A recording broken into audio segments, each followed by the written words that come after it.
That's very loud. That one worked. We are coming to you live. Not yet? Yeah. I know it was recording, so I was like, oh.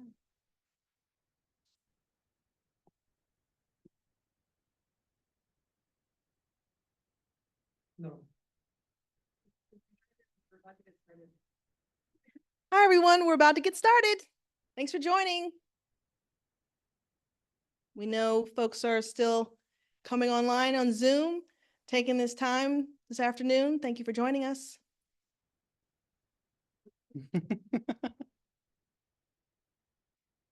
Those are the people there for you. These are the people there for me.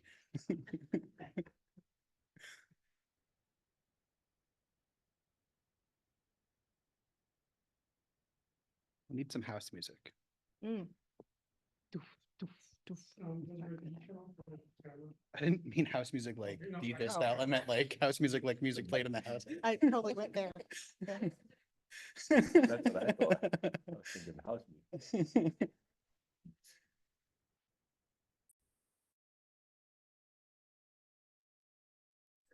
Uh-oh. Disaster-related music. Like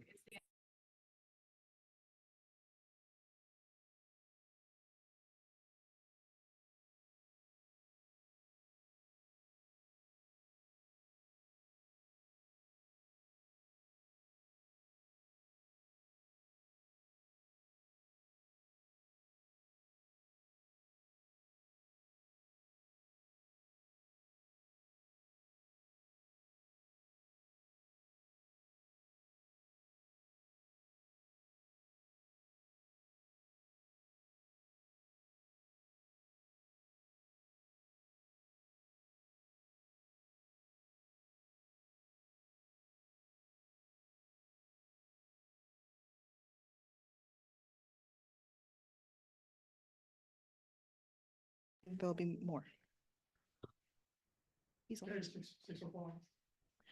Hi, everyone. Welcome to We Were There. This is a series that we have in Greater New York to celebrate our team members and experts who have been to disasters and supported around the country. We have tonight a discussion around families and children.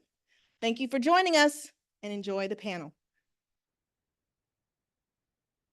great. So we're gonna get started. Let's go through each of you. Just introduce yourself. What's your name? What you do with the Red Cross, and how long you've worked with our organization. So let's start with Marilyn and go this way.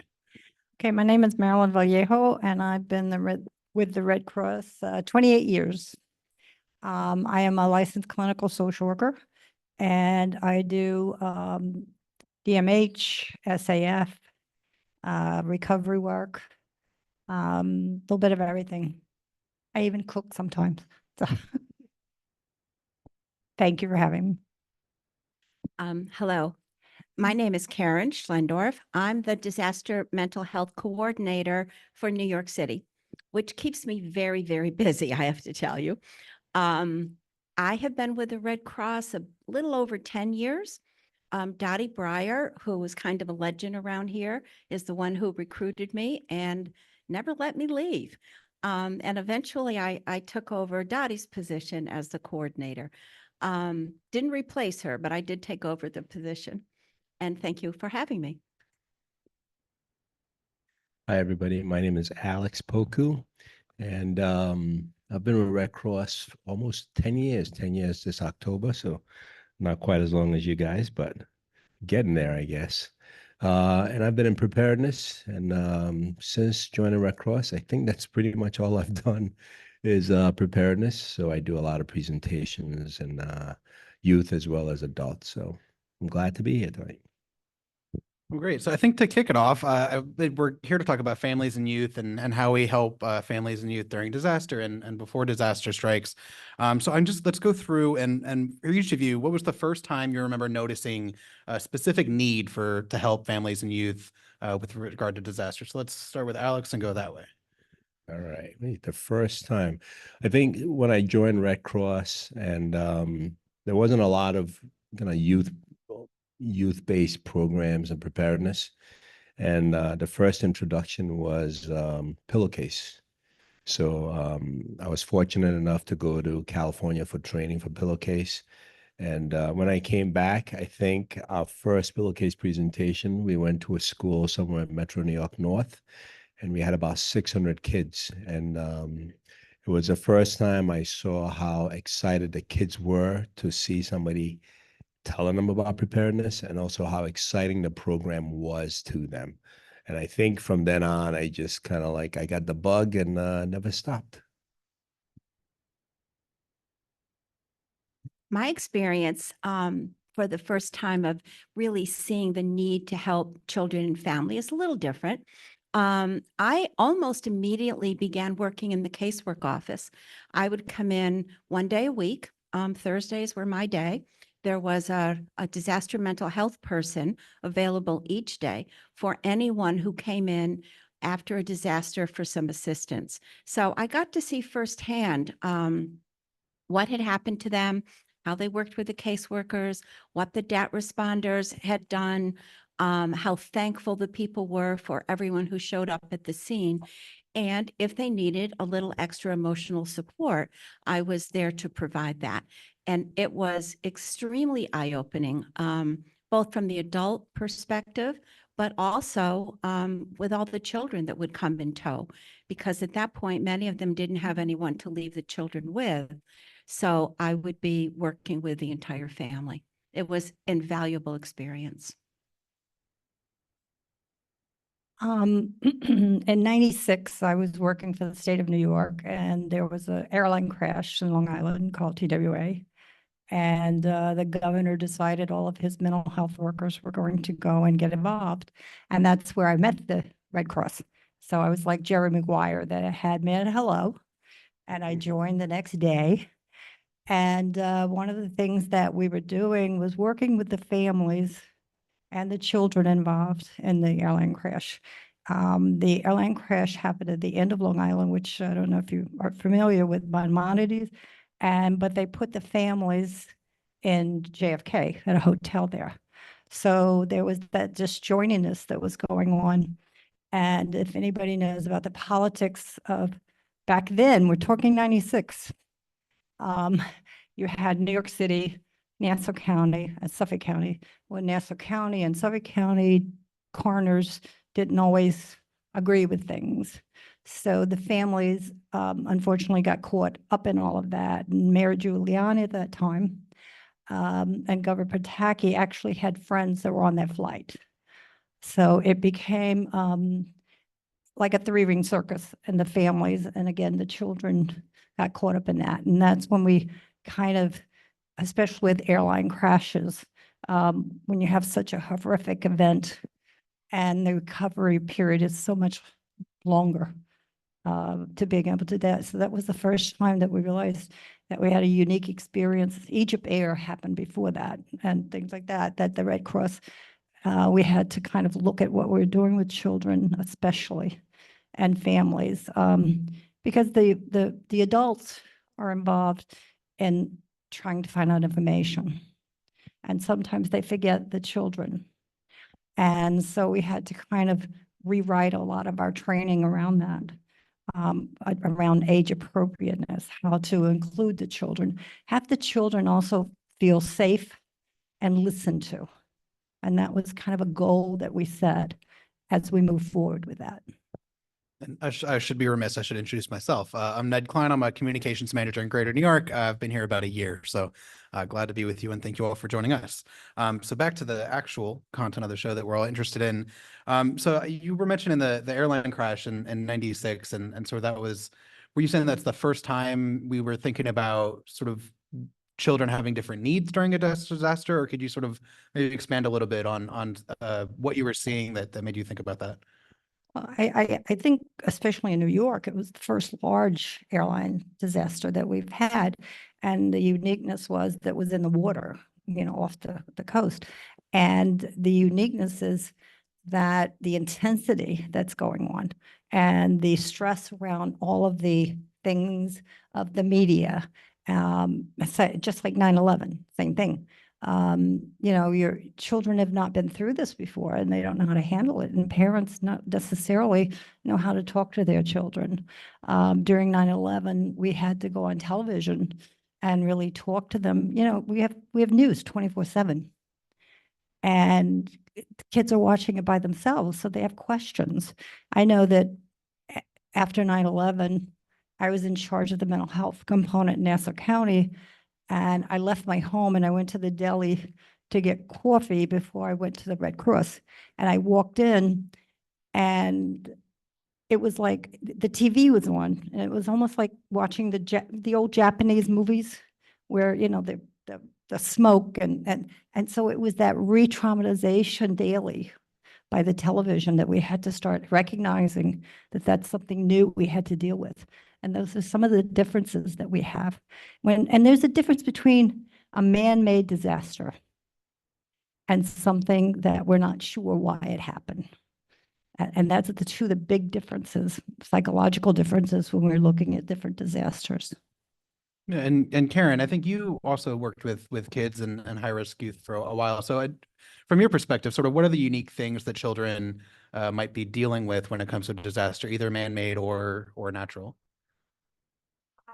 Use the mic. Yeah. Sorry. I think whether it's man-made or a natural disaster, a lot of the emotion is the same. Kids are confused. They don't know why it's happening, what's happening to them. They're looking for their caregiver, be it a parent or whoever. And sometimes that person is in such distress that they're not really able to help the child at that point. The scope of it can really set off a lot of alarms for kids. So, as you were saying, that when it's on the news or when the news media is all around, when it's a criminal act, it makes it much harder for them to deal with. So children do have different ways of reacting. Sometimes they revert in their behavior to being very babyish. Sometimes they have outbursts or they don't get along with anyone, or they go over and over and over with you or with a parent, or even just all by themselves in a corner of what's happened over and over again. And that's kind of their way of processing. So we have to be aware of all of that when we're working with young children. Yeah, and Alex, you spend a lot of your time dealing with kids, not necessarily after a disaster has happened, but in anticipating. And I'm wondering, when you are working with them, are they scared? Like, how do you sort of navigate the difficult conversation that you're having with them in a way that is not frightening them or making them feel uncomfortable? How do you balance sort of the preparedness for kids? Well, it's a great thing. It's important to know that when we're dealing with kids, especially on the preparedness side, it's not like you guys, we're not dealing with any particular trauma yet. We're trying to raise awareness and also to empower them. So it's very important to empower a child to know that if something happens, they have the capability to deal with it, right? Because most of the time, we're leaving it to the parents to kind of guide them through it. And like you said, in an emergency, oftentimes they are forgotten, right? Because the grown-ups are really focused on how to get that recovery process going. And in most cases, people forget that the kids are experiencing it. And sometimes, like you're saying, the re-traumatization of these things just being played over and over again. And also, too, they can suffer vicariously because they're hearing it from other kids and they create things in their own heads as to what's happening. So for us, it's really important for a child to see that if we can explain a disaster that could happen, whether it's man-made or most of the time natural, we can let them know that, hey, if this happens to you, you can cope with it. And there are coping skills that we teach them, but it's also bringing awareness to it so that if something does happen, it's not a big surprise to them and it's not a big shocking thing. And they can understand it a little bit better by anticipating it. Yeah, and that sort of leads into the next one. And all three of you have done this for a long time, working with kids of various backgrounds and families, various backgrounds. There are people in this room who go to disaster responses and who deal with people experiencing an emergency. What are some of the techniques and best practices, and are there examples that in your experience that stick out as like, I like how this was done. I like how I did this and I want to do it again this way in the future, or even an example of something where you're like, oh, I don't want to do it again this way. So let's maybe start at Marilyn and go back this way. Well, I think it's really important that we all acknowledge we all have resiliency. And I think one of the best things that the Red Cross does is build on that resiliency. And, so we learn something from each disaster. We take away from that and we try to improve it and work with that, is what you're saying. I mean, one of the big things is giving, especially kids, is giving them space. Just don't get into their space. Don't get close to them. Making sure you address and say, I'm here. And if you need to hand them something, is this okay if I give you something? Like one of the big things we do is if it's cold, you put a blanket around someone, right? So it's important to say, can I put this blanket around you? Because one of the things during any type of disaster is control. And if you feel like you have no control, then you don't feel safe. So that's one of the big, strong issues that we need to look at when we work with children, especially. Karen? A couple of the best practices I think to keep in mind are you always want to meet the person, whether it's an adult or a child, where that person is. You don't want to make any assumptions about what's happening. One of the things we say is that if you've been to one disaster or one multi-casualty event, you've been to one, because the next one's going to be different. So you meet the people where they are and you offer support and a calm presence, and then you take it from there. So you don't go in with any preconceived ideas. And as Marilyn was saying, you don't approach too hard. You let the person know and understand that you're there for them, and they will then begin to respond to you and you can respond back. But you don't just jump in as if you think you know everything, because you don't. None of us do. And every single situation is different and every person is different. The amount of resiliency they have they been through a tragedy before, and this is just going to heighten their trauma this time. So you have to be aware of each individual needs. Yeah, that's a great point. One of the biggest things for me has been best practice has been trying to show kids that even being prepared for an emergency can be fun, right? We're not dealing with a trauma at that time. So we're trying to let them understand that understanding what could happen, that could be an emergency, or that could be dangerous. Those times are going to be difficult. So teaching them a coping skill is good, but the most important thing, I think, for a child who is not experiencing a trauma like you guys witness or deal with, for us, it's making it memorable, right? So the silliest I can be, I have to be, right? Because the kids have to remember that that guy was silly and fun, but he also taught us something, because that's really important. Because we're not in a moment where they're in danger, we're not in a moment where they're stressed. We try to make it light. We're trying to let them know that learning about a disaster can be fun, as well as educational. And that's important for us. So for us, I think the best practices that we often do is just making it more exciting and more fun and a little crazy for them so that they remember. And Alex, does it change how you do work if you know that the group of kids you're working with or somebody in that group has experienced a disaster before? Oh, absolutely. Yeah. If you go into any room and the child has experienced something, it's important not to re-traumatize them, right? Not to bring up these sort of memories that could be lingering or could be difficult for them.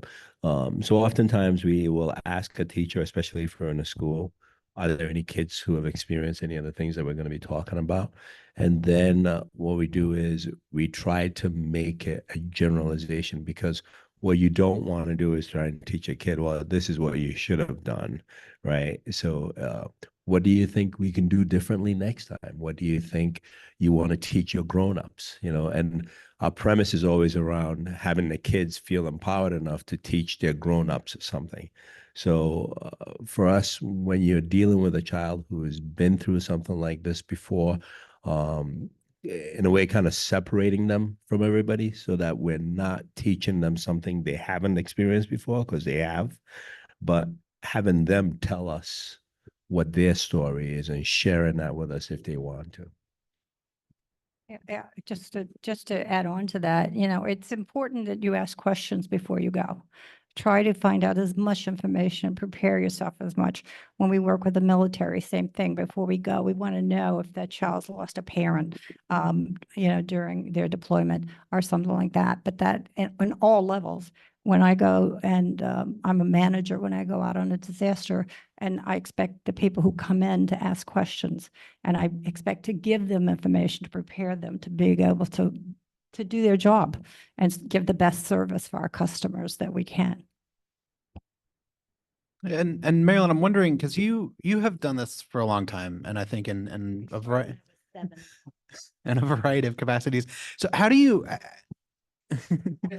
so how do you approach a disaster without sort of, not that it would make you cynical, but how do you keep approaching disasters without falling into habits and cookie cutters, and like how do you keep it fresh and recognizing that for the person you're working with is this is the first time that they've experienced it?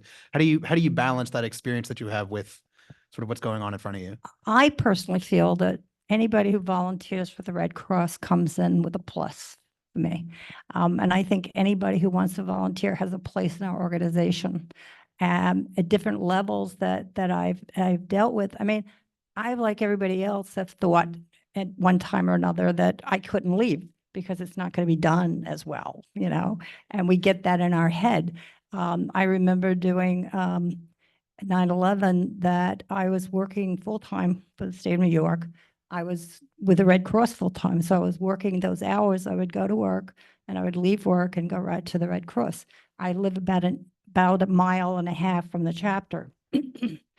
And after a couple of weeks, I was driving home.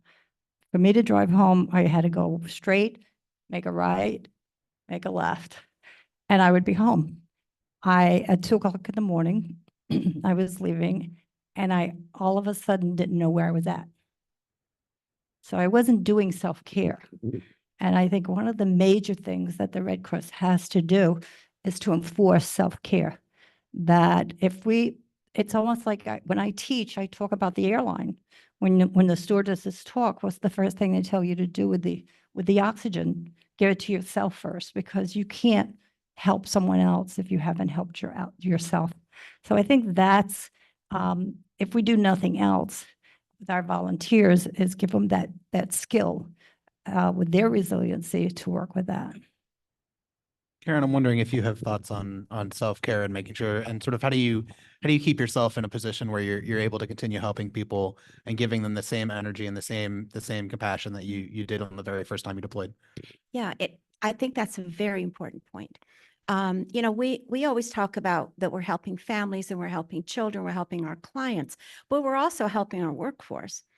And for this very same reasons that, you know, that were mentioned, that if you're not taking good care of yourself, you can't help anybody else. So learning self-care tips, whether it's things as simple as deep breathing, meditation, going for a long walk, you know, whatever it is that suits you, it's very important to take care of yourself. And we stress that over and over again. I'm going to put a plug in here for psychological first aid, because I feel it's an extremely important course for everybody to take. And it's not just to learn how to deal with people at a disaster. It's also how to take care of yourself and your colleagues, because we all need to have a very healthy workforce physically, but also emotionally and psychologically. And psychological first aid will give you the tools to know how to take care of yourself, as well as how to help other people in the best way possible. So if you haven't taken psychological first aid in person with a regional instructor, and not just, you know, turn on the video and walk away, it's a very important thing that you can do for yourself and for each and every one of us as well. And if you took it over 5 years, you should repeat it. Yes, I totally agree.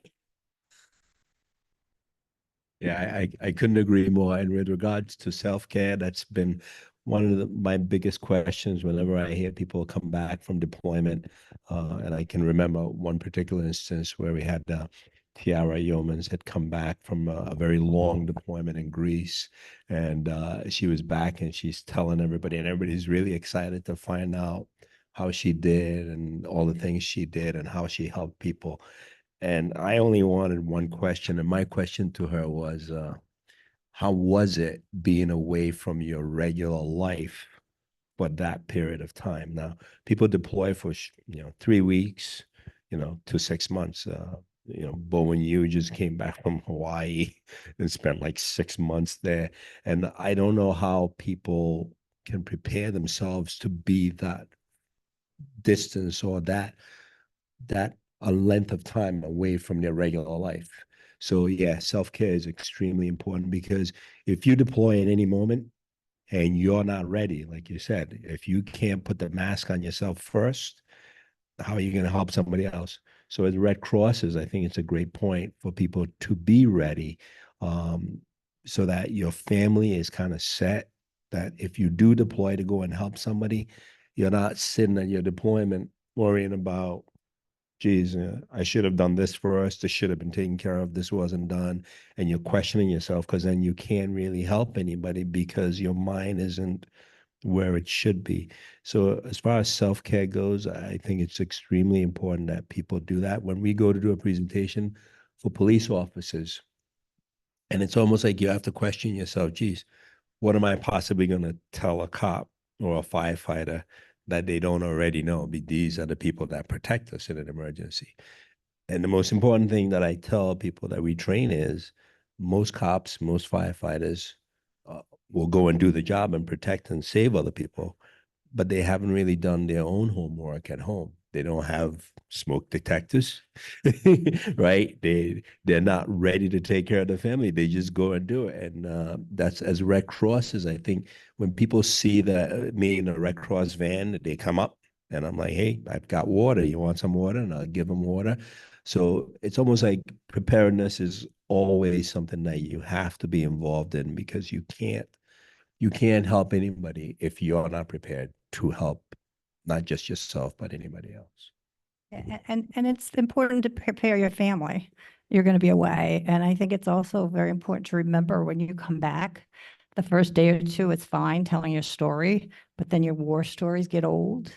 And I think it's important that we kind of sit down and kind of, okay, let's move on from that. But you might want to, talk to a group of Red Crossers with your stories and not necessarily a family, because the person staying home had to fix the broken dishwasher and how to do the laundry, and they didn't volunteer for the Red Cross. We have to remember that sometimes. And so it takes a unique family and a unique volunteer for the Red Cross. And I just have never ran into a Red Crosser that didn't want to give 100%.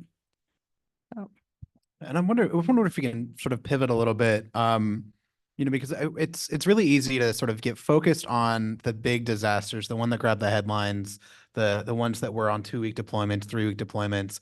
But I think a lot of what we do, at least in Greater New York, is home fires. And sort of, I wonder if the three of you could sort of go through and talk about how do you view the difference? What are some of the differences between working on, and the two of you have deployed to big disasters and you've deployed to local ones. What are some of the differences in working on a disaster, like a big one, like a hurricane or a wildfire or even a plane crash, as compared to the day-to-day home fires and sort of the stuff that I think a lot of people in our organization are spending a lot of their time on? I think the difference is that we prepare ourselves. We get to know our community. We know what they can handle when we do the home fires. When we deploy, we're in a different community. And I think one of the things that we have to be very cognizant of is that's their community. They know what's best for their community. We kind of know our community. So that, to me, that's the difference in being able to do that. Yeah, and I totally agree with that. And I think it's important to know your community. I often tell people, especially those not in the Red Cross, that in New York City, we have several disasters every day. And sometimes what that leads to is some of our workforce just I don't know if I want to make it as simple as burning out, but they're just on overload because there's so much coming at you. You know, we don't have a time. And I think this is probably true across the country because just look at everything that's happening right now today. A hurricane, tornadoes, wildfires, heat wave, all at once. And in the city, most of what we do are home fires, and some of them are devastating, but they're constant. So when I open up my DMH cases for the day and I don't see any new cases, I breathe a sigh of relief for our community and for our workforce, and of course, for all the people that are involved. That's a rare occurrence. Almost every day, we have several people that need disaster mental health. And I think we need to keep that in mind for all of us as we struggle to make sure that we are taking care of all of their needs on a consistent basis and realizing that there probably won't be a day that goes by for the rest of this entire year that there aren't disasters at home and disasters away in other parts of the country. And Karen, I wonder if we can stay with you and talking about like the Twin Parks fire that happened in the Bronx in early 2022. That was, I mean, that was dozens of people died and it was a big national headlines, but that was a local event. So I'm wondering sort of if you could sort of tell us about your experience on that and getting involved in that response. Yeah, you know, that response, as we all know, it was really tragic. There was so much death involved. A lot of these people came from the same village and they were immigrants. So there was a tightness in the community. So the tragedy spilled beyond the fire itself. There was a language barrier. There was a cultural barrier at first, not to really understand everything that they needed. So it was a learning curve for everyone that was trying to help and to help all of the families and the children. It was also difficult because there was so much media attention. You know, we all know the media doesn't always get it right. Sometimes at events like this, we wonder if they're getting anything right. So a lot of the information that's out there is false, and it gives the families either false hope or makes them think it's even worse than it is, which either way it goes, it's devastating for the families. We also dealt with unscrupulous lawyers who come in and try to get people to sign up with them. I wonder if you know that there's actually a law in New York State that says they can't approach families from any kind of a disaster for at least 45 days. They're not supposed to be doing that. Luckily, we have a very robust bar association in New York that will show up at larger events like this fire in the Bronx and help people understand what their rights are. So it was very complicated. It was culturally different. The language was different. There were a lot of people involved, a lot of life lost, a lot of community support, which on the surface is wonderful. But over the next month, almost every single person that I talked to who had their own disaster in their apartment or their apartment building was resentful of all the help that these people got. So you also needed to deal with that. So, you know, like I said before, every single event is different. And this one was more different than most and more tragic than many, unfortunately. And Marilyn, I'm wondering, I don't know how it is that you have caught so many airplane crashes in your career, but at least a couple. So I'm wondering if you can sort of talk about that and from the TWA one to the Buffalo one, tell us about your experience with that. Well, in the TWA crash, I don't know if people know, but the woman, she had lost her husband in the crash, and she started the family groups and organized the families together. And soon after that, I think it was maybe within a 10-year period, I think it was 5 or 7, she actually died in the Buffalo airline crash. So she was actually going to her high school graduation communion when they what they call them Reunion. what The reunion. reunion. I got a union in there anyway. But so the issue is you never know how many people are being re-traumatized, and that poor family was so devastated with everything that's happened to them. And that can happen also in fires, that we don't know what impact or what they've had that impacts on how they're going to respond to that. So, when we had Egypt Air off, and they weren't really, they had to be buried around. So, there's a uniqueness when you have an airline crash individually. When we had the was on the Hudson, when the airline, thank God, so many people weren't as impacted, but it was still terrifying for people to watch. We've had helicopter disasters when whole families are wiped out. And so all we could do is be there for them. And one of the things that I would remind people is that we just have to be in a no judgment zone. And I think Karen mentioned before, is we have to be where they're at. And let them come to us to tell us what they want to discuss. In the TWA crash, you had a whole town in Pennsylvania that was on that airline. It was a school trip. And I think what got to me was that we were paying, as I think what you were kind of alluding to what you were saying, we were paying so much attention to them here in New York. And I actually worked with the kids. We, because it was lasting so long, we had St. John University partnership. They brought in computers for the kids to keep them busy while the parents are trying to deal with the devastation that's going on in their life. And so it's uniqueness in each one, and let them tell you where they want to be with that. When I first started with the Red Cross, again, when I was 7, but we were working. We were actually supervising spiritual care as part of the mental health unit, from being able to do that, and one of the things I think it was very hard with something like that, when you have such a large death going on, that so many people perished and that type of thing, is that let them handle that. One of the things we had to deal with back then is speak to our volunteers who, said, let's pray together. And that's not really our role. We train our spiritual care people in all faiths that they respond to that, and let them do their role. And I think that's important too, is if we get deployed in a role, we need to stay in that role. We need to do that. As a mental health person, if they ask me to hand out toilet paper, I will hand out toilet paper if it helps with mental health. That's an important part of our role, to being able to do that and be where they're at.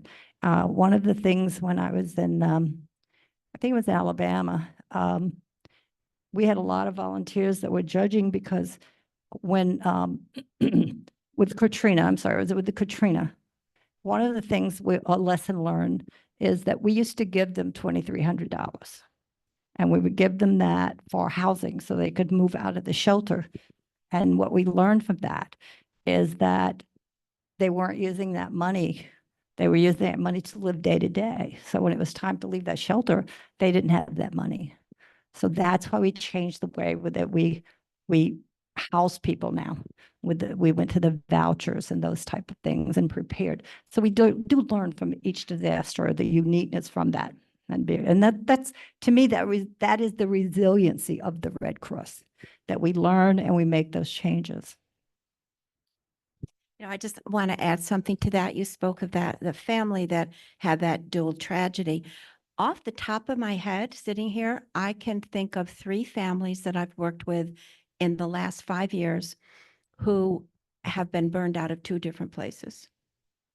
So they had a fire. I worked with them 5 years ago, and they just had a fire this past winter again. And so it's not just the trauma of the second fire, it's remembering everything that happened the first time around. And this one teenager said to me, 5 years ago, we lost everything and we were in the shelter for a long time. I don't know what the long time meant to this particular person, but a few months ago, we finally got a new place, and now that's gone too. So this person is going through a trauma that's bringing up so much more than just the fire to that person. It's a loss of thinking anything's going to be okay, a loss of safety, a loss of a lot of things, not just material things. So we always have to be aware that those things can go on with people. Yeah, and listening to you guys talk about the response part of it, or the actual caring for the people who've been through things. For me, on the preparedness side, it's almost like, as you mentioned, the small disasters that happen. And those are very difficult for me because when it happens, it's almost like, what could we have done to prepare these people? Whenever I hear about a fatality in a fire, and I keep thinking somebody has lost their life. And at some point during that fire, this person that lost their life realized that they were in a situation that they may not come out of. And that is a very difficult thing for me. Years ago, a person who's in this room experienced something. And I remember that when she mentioned it to everybody, I sat at home and I almost cried because in some way I feel like I have a responsibility to try and help as many people as I can. So when I hear that something doesn't go well, I often wonder if we need a bigger contingency to be out there. People don't want to hear about preparedness. People want to hear, people want to be saved almost. I've had a woman who told me when I first started in Red Cross, and I never forgot it. She says, I live in New York City. What do I have to be prepared for?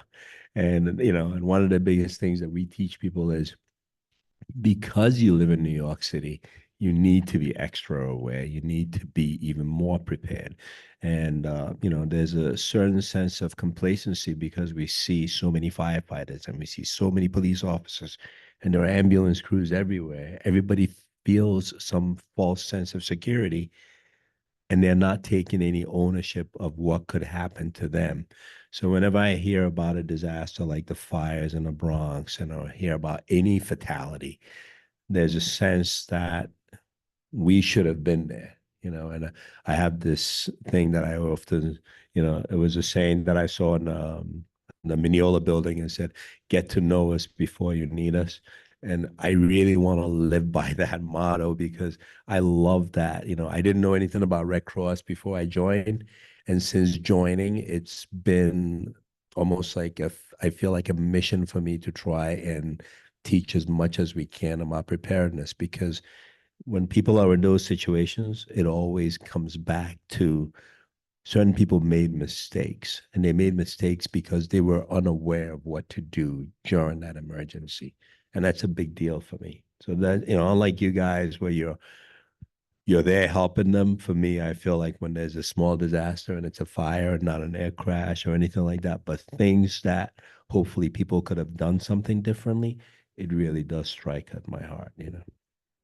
I think that's a big part of what we all do is, we teach courses, we train volunteers. I mean, that's a preparedness. I have a son who's a fireman, and what I do is when I do teach the course, I talk about, I want him safe. And if you're prepared, he may not be as much danger either. So it's important for us to protect our first responders, to being able to know what to do when there is an emergency. Simple thing of having a fire extinguisher, and checking it. So I go to the home fire program too, and help people put up their alarms and being able to do that. So that's another preparedness that the Red Cross does, and they're very good at it doing that. And we've had people come back and say, you know what, because I took that course, it really saved our life. We knew what to do when that fire happened. So that's a big part of what we've only been doing that, 5 years, maybe more, probably a little bit more. But it's much more organized now. It goes so much faster, and people really are asking for the services. So it's really great. No, and I think I'm always struck by how many people I talk to that are disaster action team members, and they go out to each fire and they do home fire campaign because that's sort of a form of their self-care. I've just been blown away by how many people have sort of given me that same story of why they do that. I'm wondering if just another pivot. there's lots of different kinds of families, and I'm wondering sort of how do you define family, and when we're on a response and we're helping people, and Alex, when you're talking to kids, and I heard you use the word talking to their grown-ups, and specifically not using parents, non-traditional family structures, blended families, sort of how do you define family, and how does it adjust the way that you approach a situation when you're getting involved? Let's maybe start here and go that way. That is a great question, and you're right. Families are not exactly what we envision them to be, right? There isn't the father and the mother, Nowadays, a family could be multi-generational. Um, it could also include somebody who is not the paternal or the maternal person, you have a step parent. And also, too, you could have parents completely removed, and now you've got somebody who is in care of somebody else.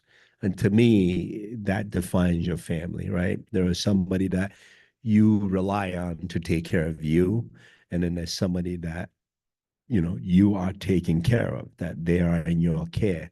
And to me, that defines your family when you have this unit of people that are under your care or rely on you, or you rely on somebody. That person is your family.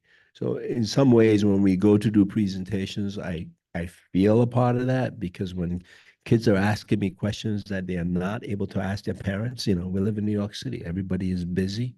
Everybody has things to do, whether it's career related or something else, and they often don't have the time to explain things to kids that we do.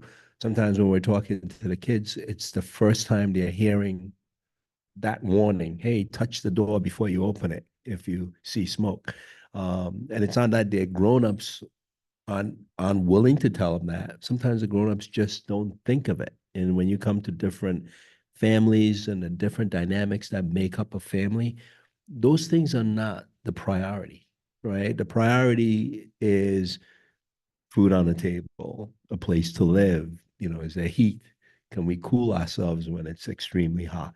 Those are the priorities. So making sure your smoke alarm works becomes something that is way further down the line. Making sure that you know how to get out of your house within 2 minutes is something that's way farther down the line. And so the parents or the grown-ups in those kids' lives are not having those conversations. And our conversations with them, it's the first time they're hearing it. So yeah, the family thing is mostly who's receiving care and who's giving care, and that's how I usually define that. I love that definition. So what is a family? I think a family is almost anything you can imagine. It can be a mother and a father, two moms, two dads, blended families. I I worked with a family the other day where it was the stepfather and his new wife never quite figured out where the mother was in all of this, although she could have been around somewhere too. So, you know, it goes to not making any judgments, and whoever comes, whatever kind of relationship or combined relationship they have, it's just all accepted. Sometimes it gets a little messy. I can think of a couple of cases where neither side of the family wanted us to talk with the other side. So sometimes things get a little complicated, but on the surface, if you have been living with someone and caring for them and they're caring for you, that's your family. However, whatever the consistency of it is. Yeah, I agree. I think the uniqueness between if there is an airline disaster, because the airlines, they kind of coordinate it. One of the things that, they worry about is the legality of what's going to happen afterwards. The airlines now give a pocket of money to the families, and that can sometimes cause ill feelings if there is a blended family with that. We don't get involved unless we're asked. We have been asked.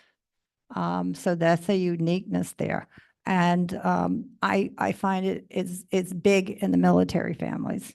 There's a lot of blended families because of the stressors of deployment and housing and finances. It sometimes is not as supportive of marriages. And so there'll be multiple marriages.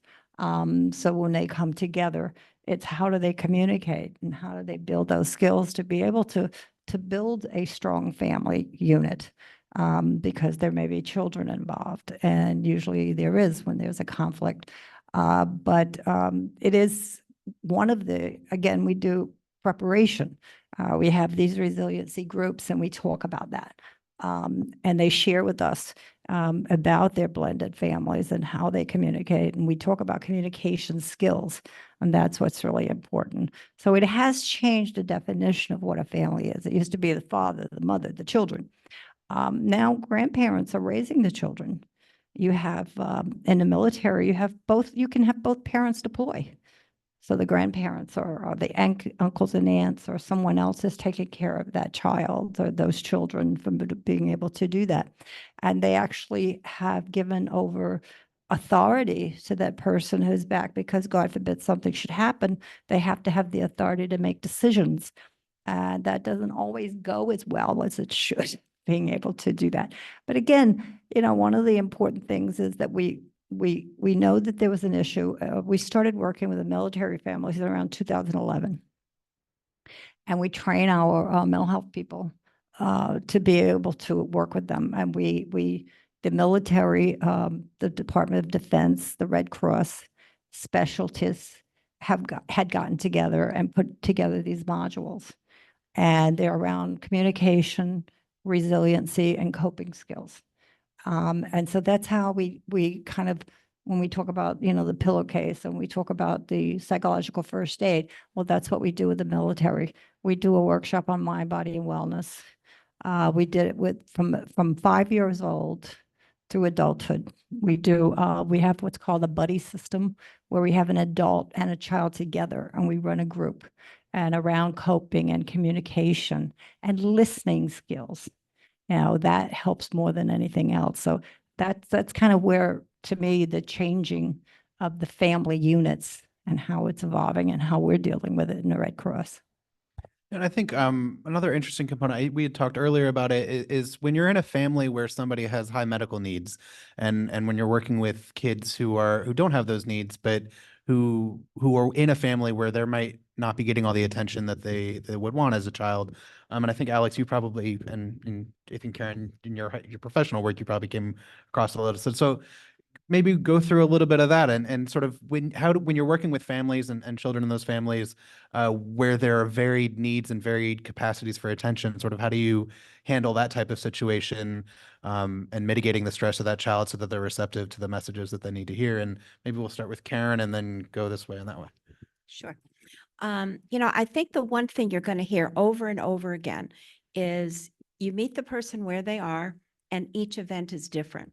So you need to be flexible in how you're dealing with people. And if you have a family where there is one person who has died or one person who has long-term medical needs, very often the people who get left behind are the younger children. Because people think, well, they're resilient. They've got whatever, they've got their toys. They've got, just stay over there. We don't want to include you in this because it's very sad or it's just difficult to talk about. And so the child sits there thinking that they're not important, that no one's listening to them. And the way you get around some of that is to help the parents understand that the child does need to be involved, certainly to a certain extent, and they do need to be, talked to and have things that are explained to them in age-appropriate ways and when they're ready to listen.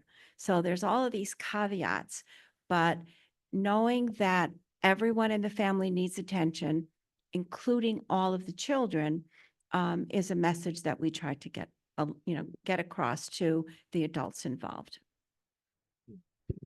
That's a great point. When, to that question, most of the time when you're in school, you basically have to go, like you're saying, go to where they are. And at some point, they're either going to lose interest in what you're saying, especially when it comes to preparedness, because they can't really imagine that disaster happening unless it's happened to them before.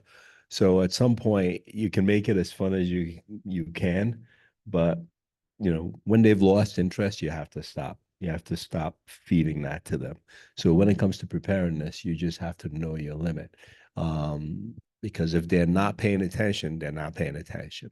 And for us, that's the most challenging part, is making it interesting enough to keep that attention so that they are still engaged.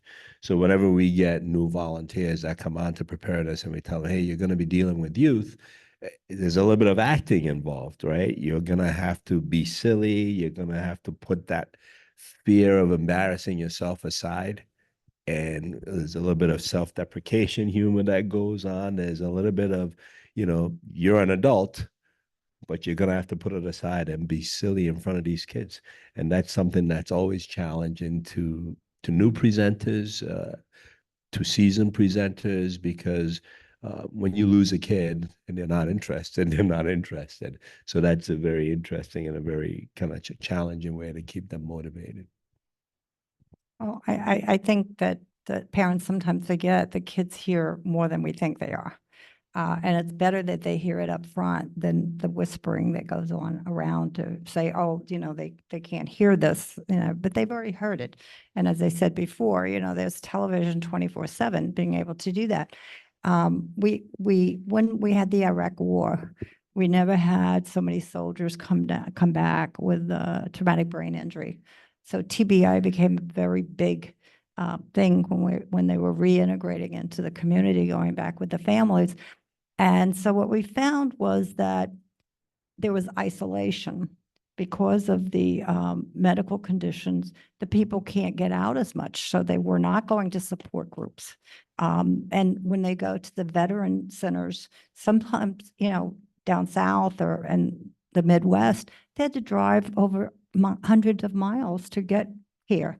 So what we started is the caregiver network. We didn't start the caregiver. There is one. We partnered with them.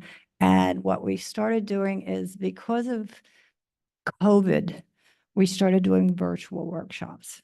And I think that made a big change. We were able to reach out to more people that way. So what we did was, in the SAF part, which is Services to the Armed Forces, I apologize if I didn't say that before, is that we looked at all of our workshops and we had groups of facilitators. I'm actually a trainer. And so we revamped them, because there's certain things you just have to do in person, and there's certain things we have to adjust to do virtually. So we did outreach virtually during COVID, and that was almost like a 3-year period. So the caregivers had so much reward with that, because they had to have babysitters. They had no place even close where that they could go out and get, knowing that other people are going through what they're going through. It's kind of like when the ladies get together for Mahjong, right? We all want to be together on a regular basis and bond with each other, whatever we're doing. And so they had no one that they could talk to, that they're going through some of these same things. I had went up to, there's a fort way up New York, Drum, I think it is. Yeah. I had went up to Fort Drum, this is before COVID. And they told me that they were going to, and caregivers, we try to have the person, the caregiver and who they're caring for, if they can do that. So I had, I think there was 6 couples, and I thought it was the worst workshop I ever facilitated. I walked away feeling so bad. These people were so angry, and they talked about uniqueness at Fort Drum is, even after they separate from the military, they still let them live on the base property. And then, but they have a certain amount of time and then they have to leave. But they do have that window where they can adjust. And I walked away feeling so bad. We Red Crossers, we want to help people. We want to feel good too. And it's important that we walked away and feel like whatever, we've done something. About a year and a half later, I went to New Jersey to run more of a large group audience. And this woman ran up to me and she goes, oh, I didn't believe I'd ever see you again. I just want you to know, I was in that group at Fort Drum and you saved my marriage. I couldn't believe that we were allowed to say the things that we were allowed in that group. I didn't realize that our significant other needed to hear how I was feeling. And I was literally had chills and was crying. You never know the impact you're going to have when something like that happens. And so I want to put a little thing before we're moving on is you can do some of this work too. So if you want to talk to us about getting into this field and working with people, please, give us a shout out or something like that. But it's rewarding what we do and in all levels. If we, in the military, when we're working with them, we do tabling. So providing them with information, you can do that under SAF. So there's a role for everybody in everything that we do. So please, think about that when we're doing that. Yeah, and I think as we sort of approach the end and open up to Q&A, I just wonder if we could go through and just if each of you wants to sort of pick one of the challenges that you see coming to our work. And I know, Marilyn, you've been doing this for a while and you've probably seen some changes already. So what's maybe one challenge that you see on the horizon for specifically our work helping children and families? I think that, being prepared for the evolution of changes that we do. And I think we learned that, from COVID, that how to reach out to people and being open and being able to say and listen to the consumers that we talk to, where our needs are, being able to do that. I think the biggest thing was, being able to reach more people, being able to that. And the other challenge is get more volunteers. I don't know if everybody understands they could do multiple things. I do disaster mental health. I do SAF. I do recovery work. It's not that you have to do all these things 24/7. This week you could do disaster mental health. Next week you could do SAF. It's not like it happens every day. So there are different things that you could be doing. And I think that's a big challenge and we lost a lot of volunteers during COVID. And I would like to see that grow. I really would. Your That'll go away. Karen, what do you think is one of the challenges that was on our horizon? Just one, huh? I think there are a few. We are in desperate need of people who speak different languages. I think we are more and more dealing in a multicultural universe. It's not just New York, it's all over the country, but I'm just going to speak to New York City. How many hundreds of languages are spoken in this city? So the more people we have that are willing to volunteer who speak different languages, the better we're going to be able to service our clients and the easier our job is going to become. So to me, that's one key thing that we could do differently.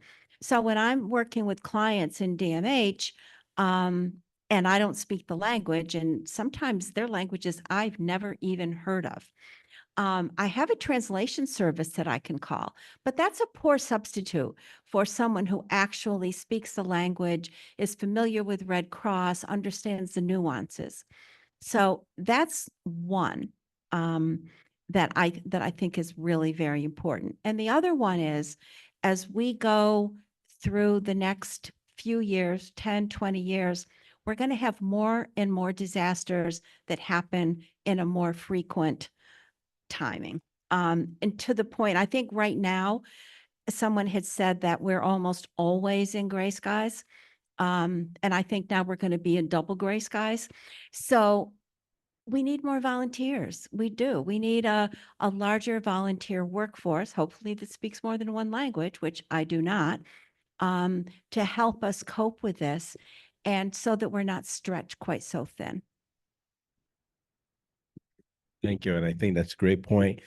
For me, the challenge I see is, when I think about Red Cross and I think about my time in Red Cross, and this may not be something that a lot of people may be happy to hear, but to me, I feel like Red Cross, I don't want to see Red Cross get into the business of responding to the point where we're so worried about responding and being there for the people that we forget how to teach people to be ready for themselves. I think it's that old adage, teach a person to fish and, they can sustain themselves. Whereas if you feed them fish, hey, thank you, and they'll be looking for you next time. I would like to see Red Cross really focus a lot more on educating people, and that's something that as long as in 10 years that I've been doing this, almost, it's been challenging trying to find ways to get people to be interested in preparedness and to pay attention to preparedness. And that's a challenge, is how do you maintain people's, attention when you're talking about something that's in the future versus when you show up to help them, they're like, yeah, you're here. Thank you for coming. But, when they go away in disaster, we live in a community, we live in New York City where, we're on to the next thing very quickly. And, people are only responding during a disaster. And I would love to see it where our challenge is, let's teach them what could happen. Let's try and broaden people's horizons and have them accept that, hey, if something does happen, you are the first person there to help yourself before anybody else gets to you. So that would be the challenge I would like to see. Well, great. All right, so let's open up for questions in the room. And if there's anybody virtually who wants to throw something in the chat, we'll read it aloud in the room. So say your name and your question. Charles Kindly, that responded. Younger generation, social media is one thing, and there's a lot of misinformation, and that's something that you guys are addressing. It's a big challenge. So that's what it is. And the second thing is just a comment that I had with my daughter at 9/11. She comes home, she goes, "Dad, has the world just ended?" And that was kind of a parenting moment for me. And I said, "No, it hasn't. It's you're with me, you're safe, and we are going to go on." And for my son, he did hours, and we had more airplanes just reenacting it. So what you were talking about. But I do think the social media with younger people, they're going to listen to them, not the parents involved in it. I just think that's a thing we need to somehow address that. Yeah, I think you're absolutely right. Social media can be great and it can be harmful. I think you can go two different ways with that. The only way to really combat misinformation is to tell people the truth. So you have to make sure that you are honest and that you're telling them the truth and that you're correcting misinformation that they hear. And that's easier said than done, but that is something that's very important to do. And the other part of that is using it to benefit. For students in New York City, they have access to something called Talkspace, where they can go on even throughout the summer. It doesn't have to be just in the school year. And with their parents' permission, they can actually have an online therapist that they can talk to. And I've recommended that to dozens and dozens of families that have been, have asked for disaster mental health, but for children. And this could be a very good substitute for what I would do over the phone very often. And it can carry them through the summer. So social media is not necessarily a bad thing. We just have to make sure that we're using it in the right way. And let me just restate the question for virtual. I don't know if the mic picked it up. The question was about young people and their increasing dependence on social media and attention. And how do we get their attention, but also how do we make sure that the trusted messengers are adults and not social media personalities? And then there was also a story sharing about how his children after 9/11 did a lot of the reenactments and not a lot of the questions that children have after disaster. So Marilyn, I think you looked like you wanted to. Yeah. Well, I think one of the things that we just have to keep in mind that we're kind of in and out. We're there to address the disaster and the response from the disaster. And all we can do is, because they have asked us, I took the media course, and if anybody has a chance, they should take the media course. It's a wonderful course. So if you get a microphone stuck in your face, you know how to respond. You don't look like, because then they go, oh, they're ready to lie, And there's always someone out there going to say something negative. And you have to move on from that.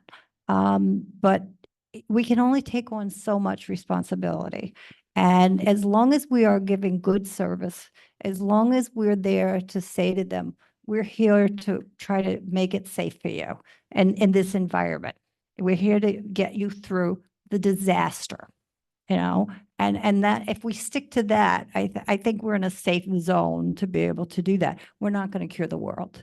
And unfortunately, especially I think because of COVID too, there was so much more relying on the 24/7 media, and we can't police the parents, if they're gonna, I was shocked when my granddaughter, and I have a great granddaughter, that at 13, I said, what can I get them? They had everything. They had computers, they had cell phones. We forget we weren't raised that way. We didn't have cell phones. We were able to manage to survive, to go to school and back without a cell phone. And they don't think it can happen now.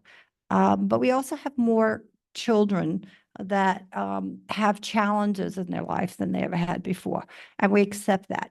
And we can be there. But that's what's so important, to have partnerships that we can refer people to. And those are the gray skies. We, from blue skies, I'm sorry, when I never get those right. I don't look at the sky. But when there's not a disaster, we have to establish those partnerships. Same thing, we're talking about getting volunteers to speak another language. Well, in Long Island, we have the Spanish Coalition that we bring mental health people from. And until we can write that, we have to reach out to those partners. We have to make sure they're in place if there is a disaster. One of the things after 9/11 is we had to build a stronger relationship with government agencies. So many people just disappeared during 9/11. They still haven't found people. But you had family members who needed to pay their mortgage, and they didn't have salaries coming in. So they needed to go and apply for assistance. So we had to meet with those government agencies and say, these are people who are being challenged. They can't survive. So we got them to say, if they knew they were in the World Trade Center, they knew that they were missing, they were able to get a letter to take to Social Security to help pay for them. So that's our role, to bring in these partners for them to do that. One of the things that we have airline crashes, we forgot that the morticians are overwhelmed, and we met with them and we did debriefings with them. That's what it used to be called. That was the buzzword back then. But, we forget how far this expands. We went down and met with the FBI. We had groups with them. They were being challenged. They had never had anything this big happened when there's a huge disaster. So that's why it's so important to have those partnerships in place in case, God forbid, we do have something that tragic again. And Alex, I'm wondering, from your perspective, I mean, you work with young kids day in and day out. Like, do you have a challenge with their social media grown-ups, we'll call them? Oh, absolutely. Yeah, kids and social media, I mean, it's great. And kids all have exposure to it, obviously. I personally don't mingle in those circles. I don't have social media, but one of the biggest things is dispelling some of the, untruths that come out. So a big example, I have an app that I usually watch whenever there's a fire in the city, and you can go on this app and people are watching and there's a real live feedback. And on this app, you can read what people are telling what the people in the building should be doing. This person should be doing this, and this is what they should be doing. And all of it is terrible advice in a fire. And I'm watching this scroll up and I'm saying to myself, these are people that are always willing to give their expert advice, but the expert advice is nowhere near expert, and it's terrible advice. And that's the bad thing about social media. I use it to be able to see what's going on, but when I read the comments, I'm terrified, because the people who are saying that, oh, this person should be doing this, should not be saying anything at all whatsoever. So it is really important for us. It's to ask the kids, what do you know? Like you said, your daughter's asking, is the world ending? No, it's not. Guess what? We're still here, like you said. Being able to answer those questions and disprove whatever it is that they've got in their head from social media, from what they're hearing from other kids, that's very important. And kids, their friends have the same experience they have. Mom and dad don't let me get what I want. Yeah, we hate our mom and dad. Yeah, they're terrible. They don't give us this. So they all believe in the same thing. So when my daughter comes to me and I'm like, well, this is what's true. Well, you're taking advice from another kid who's the same age as you, and they haven't learned anything. So you listen to them, but let me tell you, this is how it really is. So it is really important to kind of like understand where the kid is coming from, listen to what they're saying, and then say to them, okay, I hear what you're saying, but that's not really how it works. And that sometimes can be very difficult when that misinformation is coming from somebody who has had that information repeated to them over and over again, because oftentimes they don't want to hear the truth about it because that's difficult. So my name is Sean McNerney, and I'm part of Mass Care, Preparedness, and that. But I've been a teacher for many years, and I'm used to working with kids. But my question is for you, Marilyn, specifically related to things like TWA 800. When that happened, I actually was there in a scary way. In that that evening, I was flying from Boston to New York, and I landed at LaGuardia. And they said 15 minutes ago, a plane blew up where your plane was just flying. And when we got off the plane, there were all these people waiting for people there that were crying and saying, "Oh my God, I heard a plane blew up and I thought it was yours." And at the time I thought, I saw all of that emotion, and we watched TV and saw what was happening to those families. And for me, I've always thought, and I've thought recently looking at like the children that came back from Gaza, how do you talk to a child like that? I know how to educate a child, and I know even how to answer difficult questions when children ask about, what do I do if someone comes into my school with a gun? I can answer that question all day long. And I can answer difficult questions about what do I do if my house is hit by a hurricane. But when something like that has just happened to a child's family or something like that, how do you even emotionally connect with them? And there seems to me like it's so fraught.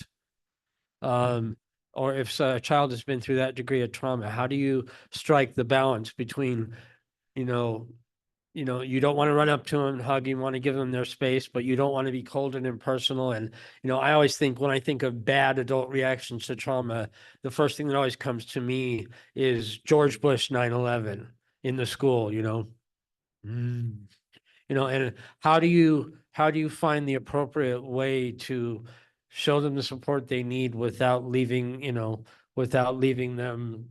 traumatized? Right.